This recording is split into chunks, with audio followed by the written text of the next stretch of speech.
अस्सलाम वालेकुम नाजरीन, मैं हूं आपकी होस्ट जोया काजी और आप देख रहे हैं हेल्थ टिप्स बाय जोया काजी। नाजरीन, जैसा कि आप जानते हैं कि हेल्थ टिप्स में हम आपके लिए बेहतरीन टिप्स लेकर आते हैं और आपकी अज़दवाजी ज़िंदगी के साथ साथ आपकी नॉर्मल लाइफ को भी हम अच्छे से बैलेंस करने की कोशिश करते हैं ताकि आप आम रूटीन में भी ठीक रहें, आप अज़दवाजी ज़िंदगी में भी ठीक रहें, ताकि आपको किसी किस्म का कोई प्रॉब्लम ना हो। बहुत सारे लोगों का ये कहना है कि हम ये प्रोग्राम जो है मोस्टली अपने प्रोग्राम्स में जेंट्स के प्रॉब्लम का जिक्र करते हैं, लेडीज़ का नहीं करते। लेकिन आज जो टॉपिक मैं आपके साथ डिस्कस करने वाली हूँ वो लेडीज़ एंड जेंट्स दोनों से रिलेटेड हैं, इसलिए इसको आप बहुत गौर से सुनिएगा, क्योंकि बहुत सारे लोग जो हैं वो अपनी अज़दवाजी ज़िंदगी को लेकर बहुत ज़्यादा परेशान हैं। क्योंकि जैसे जैसे एज बढ़ती जाती है, चाहे वो ख़वातीन हैं चाहे वो जेंट्स हैं, उनको अपनी अज़दवाजी ज़िंदगी को बैलेंस रखने में बहुत मुश्किल पेश आती है। क्योंकि औरतों की जो एज जैसे जैसे बढ़ती जाती है वैसे वैसे ही उनके लिए मुश्किलात भी ज़्यादा दरपेश आती हैं, क्योंकि उनकी विजाइनल प्रॉब्लम इतनी ज़्यादा हो जाती हैं, उनके एस्ट्रोजन लेवल इतने कम हो जाते हैं कि उससे हमेशा जेंट्स को शिकायत ही रहती है।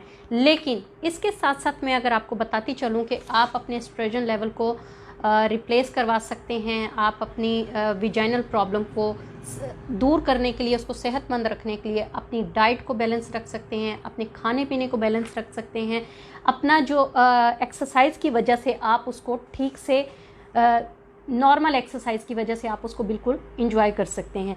लेकिन कुछ ख़वातीन ऐसी होती हैं कि जिनको बिल्कुल टाइम नहीं मिलता, सारा दिन काम में बिज़ी रहती हैं, बच्चों के साथ बिज़ी रहती हैं और फिर उनको कई बीमारियां लगी होती हैं जिसकी वजह से वो अपने लाइफ पार्टनर को अच्छे से टाइम नहीं दे पाती हैं। और उसकी रीज़न सिर्फ एक ये होती है कि अगर वो सारा दिन किचन में बिज़ी रहेंगी, बच्चों के साथ बिज़ी रहेंगी, अपने खाने पीने की तवज्जो नहीं देंगी, तो वो अपने लाइफ पार्टनर के साथ टाइम भी खुशगवार नहीं स्पेंड कर सकती हैं, जिसकी वजह से उनको बाद में बहुत सारी ऐसी चीज़ें फेस करनी पड़ती हैं जिनको वो नहीं करना चाहती। तो इसके लिए सबसे ज़्यादा ज़रूरी है कि अगर आपको फॉर एग्ज़ाम्पल टाइम नहीं मिलता, आपके बच्चे ज़्यादा हैं, आपके घर का काम ज़्यादा है, या आप बहुत ज़्यादा डिस्टर्ब हैं अपनी अज़दवाजी ज़िंदगी से, तो ऐसे में सबसे पहले सुबह सवेरे उठती हैं, जब आप नमाज के लिए या किचन के लिए किसी काम के लिए भी उठती हैं, तो सबसे पहले आप 5 मिनट की एक्सरसाइज करें। मैंने अपनी काफ़ी वीडियोस में आपको बताया कि यूरिन एक्सरसाइज करने से, विजाइनल एक्सरसाइज करने से आपकी जो विजाइना है एक तो वो टाइट रहेगी, दूसरा ये है कि उसके जो एस्ट्रोजन लेवल हैं वो नॉर्मल रहेंगे, जो विजाइनल चिकनाहट होती है वो नॉर्मल रहेगी आपकी। क्योंकि शादी के 5 से 7 साल के बाद ही आपकी जो विजाइनल चिकनाहट होती है वो ख़त्म होना शुरू हो जाती है। जो आपकी विजाइना की वॉल्स होती हैं वो पहले थिक होती हैं, बाद में वो बारीक होना शुरू हो जाती हैं, पतली हो जाती हैं, लचकदार नहीं रहती, जिसकी वजह से बहुत ज़्यादा उनको मुबाशरत में प्रॉब्लम होती है। तो इसलिए सबसे ज़्यादा ज़रूरी है कि पहले आप देखें कि आपको खाने पीने में क्या खाना है। सुबह जब 5 से 7 मिनट, मतलब ये आप सारा दिन भी कर सकते हैं, जब भी आप वॉशरूम जाएँ, यूरिन करने पास करने के लिए जाती है तो आप विजाइनल एक्सरसाइज कर सकती हैं। विजाइनल एक्सरसाइज से रिलेटेड मेरा एक लास्ट जो वीडियो मैंने बनाई थी उसका लिंक हम डिस्क्रिप्शन में डाल देंगे, आप उसमें चेक कर सकते हैं कि विजाइनल एक्सरसाइज कैसे की जाती है। उसके बाद आप एक हेल्दी खाना खाएं, हेल्दी नाश्ता करें। हेल्दी नाश्ते में ये नहीं होता कि आप स्लाइस ले लें, आप अच्छे खासे भर भर के पराठे खाएं, मक्खन खाएं, बिल्कुल नहीं।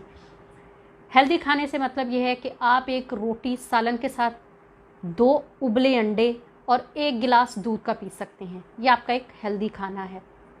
फिर आप 12 बजे 1 बजे फ्रूट सैलड खा लें, फ्रूट सैलड आपके लिए बहुत अच्छा रहेगा। उसके बाद आप थोड़ी बहुत हल्की फुल्की एक्सरसाइज चलते फिरते उठते बैठते कर सकती हैं, क्योंकि एक्सरसाइज करना मतलब ये घर के काम करने के जैसा नहीं होता, क्योंकि इसके लिए आपको अपना पूरा माइंड जो है ना वो रिलीफ चाहिए। मतलब माइंड रिलीफ इसलिए चाहिए क्योंकि जब तक आप अपना पूरा फोकस एक्सरसाइज पर नहीं लगाएंगी तब तक ये प्रॉब्लम आपकी सॉल्व नहीं होगी। घर के काम करना और एक्सरसाइज करना ये 2 अलग चीज़ें हैं, क्योंकि घर का काम जब आप करते हैं तो वो डेफिनेटली डिप्रेशन में होती हैं आप कि ये काम ख़त्म करना है, इसके बाद अब मैंने ये वाला काम करना है, ये काम ख़त्म होगा तो मैंने ये काम करना है। सेम इसी तरह आपका जो माइंड है वो आपको रिलीफ नहीं देगा। लेकिन जब आप सिर्फ ये सोचेंगे कि मैंने अपनी बॉडी वर्क के लिए, अपनी जो सेक्सुअल लाइफ के लिए मैंने इसको एक्सरसाइज को जारी रखना है, तो आप अपने माइंड को भी सेट रखेंगी, अपने माइंड को रिलैक्स रखेंगी, तो आप बेहतरीन किस्म की एक्सरसाइज भी कर सकती हैं। और उस एक्सरसाइज के बाद आपकी पूरी बॉडी जो है वो बेहतरीन वर्क करेगी और आपको उस एक्सरसाइज का फ़ायदा भी होगा। अच्छा, इसके बाद क्या होता है, एस्ट्रोजन रिप्लेसमेंट थेरेपी जो होती है वो बहुत काम आती है आपके, क्योंकि इसके बाद आपको जो रिलीफ मिलता है, जो आपको हल्का फुल्का फील होता है और जो आपकी अज़दवाजी ज़िंदगी में पहले जैसा चार्म होता है वो वापस आ जाता है। आप ये भी कर सकते हैं। अच्छा, ऐसी बीमारियां, मतलब ये जो मैंने आपको विजाइनल से रिलेटेड प्रॉब्लम्स बताई हैं, इसको बहुत सारे लोग जो हैं वो संन्यास कहते हैं। संन्यास मीन्स मीनोपॉज भी कहते हैं इसको, मीनोपॉज भी कहा जा सकता है। तो ये उन ख़वातीन के लिए होती है कि जिनके मोस्टली हस्बैंड्स जो होते हैं वो आउट ऑफ कंट्री होते हैं, जिनकी सेक्सुअल लाइफ बहुत कम होती है, जिनके मंथली एक बार कह लें, 6 मंथ में एक बार कह लें, ये ज़्यादातर प्रॉब्लम्स उनके साथ होती हैं। तो इसलिए कोशिश किया करें कि ऐसी सूरत में डेफिनेटली अब हस्बैंड को आप हर महीने तो फॉरेन कंट्री से बुलवाने से रहीं या आप जाने से रहीं, बहुत सारे लोग हैं वो परदेश काटने गए होते हैं। तो ऐसे में आपकी डाइट ही आपको बेहतरीन रखती है। अगर आप अपनी डाइट पर फोकस नहीं करेंगी तो आप डेफिनेटली फ़ारग हो जाएंगी। तो अपनी एज, बढ़ती एज के साथ साथ आप अपनी इस जो प्रॉब्लम को है वो कंट्रोल खुद ही कर सकती हैं अपनी डाइट के ज़रिए, अपनी एक्सरसाइज के ज़रिए। तो उम्मीद है नाज़रीन आपको ये प्रोग्राम अच्छा लगा होगा। काइंडली हमारे प्रोग्राम को लाइक करें, शेयर करें, बेल आइकन का बटन दबाएं, साथ ही साथ हमारे चैनल को सब्सक्राइब करें। अपनी दुआओं में याद रखिएगा। अल्लाह हाफिज़।